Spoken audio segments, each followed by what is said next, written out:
other words, I was a Republican even before Donald Trump started spray tanning.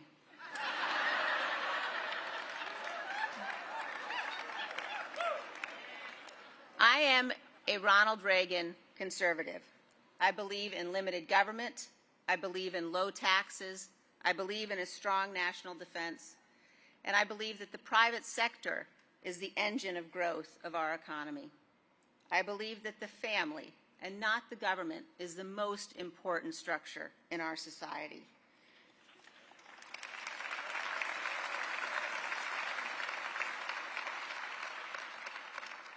I know that our security and our freedom depend upon a world in which America, with our allies, leads. And above all else, I know that the most conservative of conservative values is fidelity to our Constitution.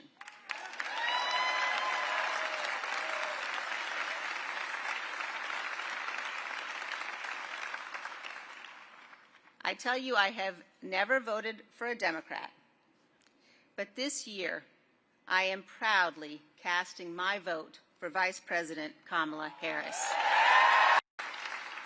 And in this country, under our Constitution, our President has a particular solemn obligation to ensure and guarantee the peaceful transfer of power. Since the beginning of the Republic, every president in our history has fulfilled that duty. Every president until Donald Trump. When Donald Trump woke up on the morning of January 6, 2021, his intention, despite having lost the election, was that he would remain president. Rather than accept his loss and concede defeat, he had spent months overseeing a multi-part plan to attempt to seize power and remain in office. He ignored the rulings of the courts. He corruptly pressured state legislatures, including here in Wisconsin, to overturn the results of their elections. He told the Justice Department to lie for him. He conspired to have fake electoral votes cast, and he corruptly pressured his vice president to take illegal and unconstitutional actions. He summoned a mob to Washington, D.C. with his lies, and he sent the armed mob to the United States Capitol in an effort to stop the counting of electoral votes. As the violent mob attacked our Capitol, in Donald Trump's name, as they brutally beat law enforcement officers, as they hunted the Vice President and the Speaker of the House, Donald Trump watched the attack on television for hours,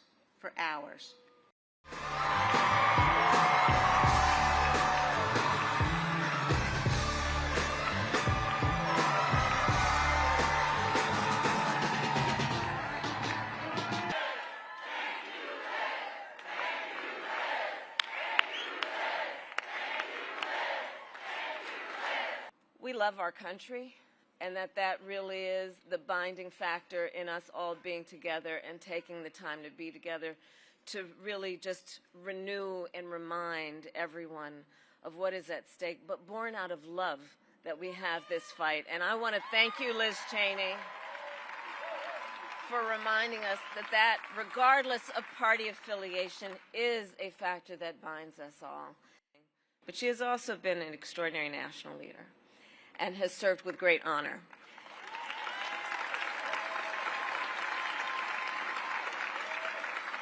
And she not only, as she has talked today, recognizes that character is among the most important attributes of leadership, but she also personifies that attribute. And she possesses some of the qualities of character that I most respect in any individual and any leader. Courage, especially at a moment like this, where there are so many powerful forces that have been intent on trying to demean and belittle and make people afraid. And there are many who know it is wrong, and then there are those who have the courage to speak out loudly about it and the conviction to speak truth. And, you know, it is so admirable when anyone does it, and especially when it is difficult to do in an environment such as this.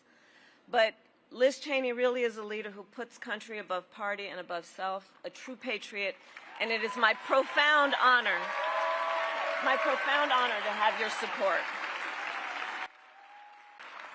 Our institutions also held because of Vice President Mike Pence, who refused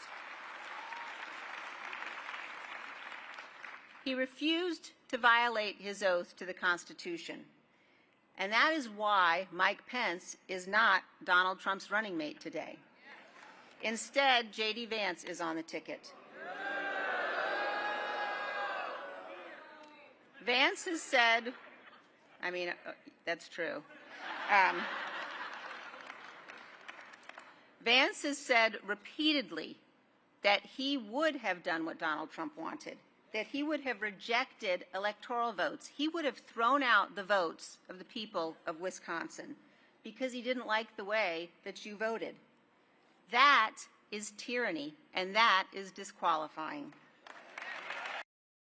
In this election, a broad coalition has come together to support Vice President Kamala Harris.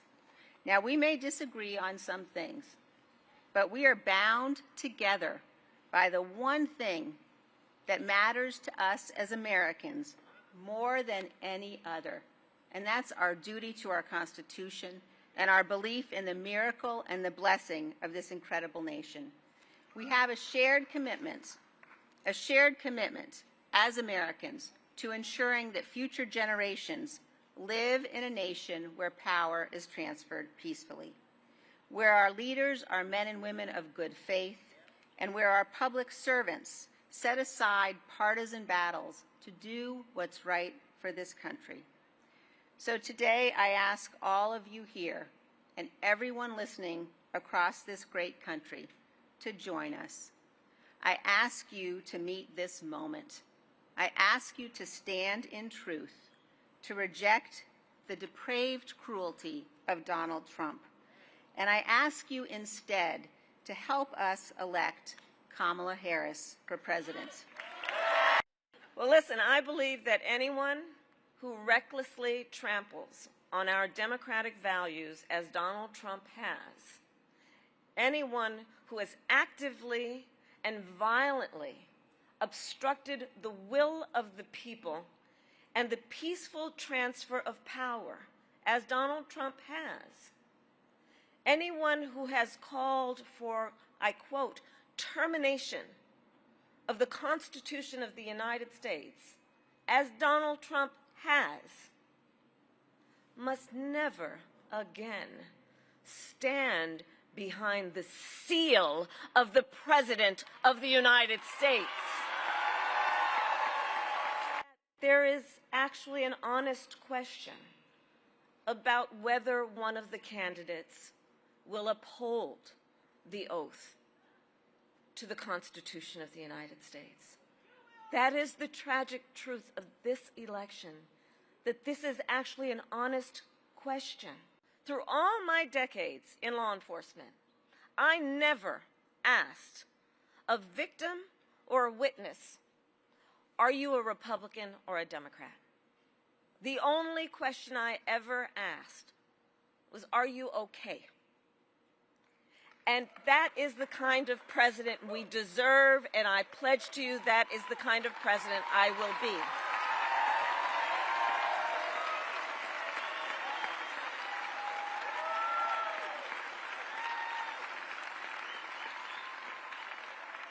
Because the President of the United States must not look at our country through the narrow lens of ideology or petty partisanship or self-interest. The President of the United States must not look at our country as an instrument for their own ambitions. Our nation is not some spoil to be won.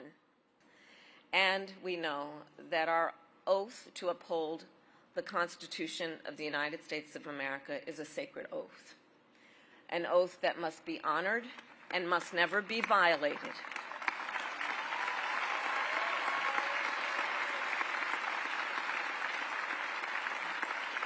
And your words today and the reason we are all here today, I think really do underscore perhaps one of the most fundamental questions that is facing the American people in this election.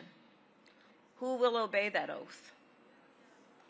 Who will abide by the oath to preserve, protect, and defend the Constitution of the United States of America?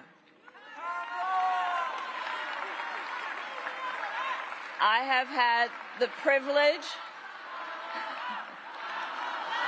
Thank you. Thank you. Thank you. Thank you. Thank you. Thank you. And I have sworn an oath to uphold the Constitution 6 times in my career, including as Vice President, as a United States Senator, and as the top law enforcement officer of the largest state in our country. Responsible for upholding and enforcing the laws of the state and the laws of the United States was the work I did. And I have never wavered in upholding that oath. And I have always executed it faithfully and without reservation.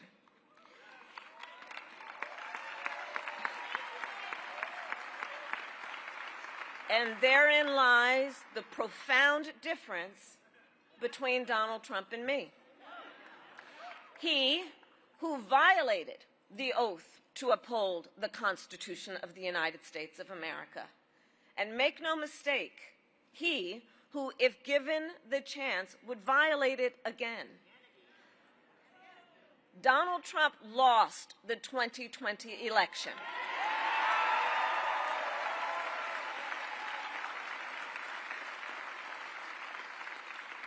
And as you have heard and know, he refused to accept the will of the people and the results of an election that was free and fair.